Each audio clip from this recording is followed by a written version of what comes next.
we're going to talk about wealth. Wealth is working hard for financial ideas you desire.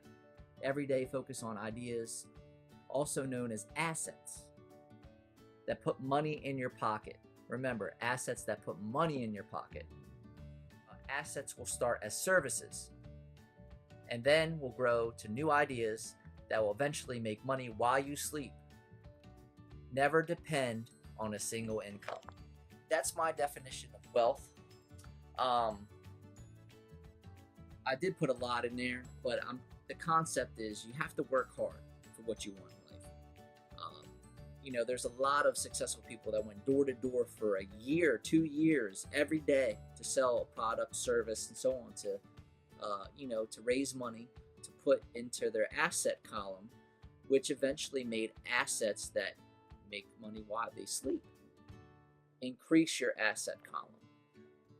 And by doing that is through ideas that you want. Not what somebody tells you, but something you feel like you want to do, something that you would love to do.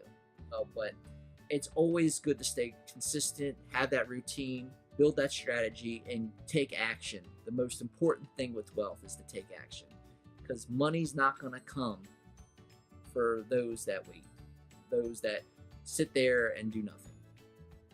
It takes discipline, working hard, and patience, and you'll get that wealth column going all the way up. I'm not lying. You will get there. Work hard and you will succeed, because remember one thing: failure only happens to those that do not get back up from falling. Remember that.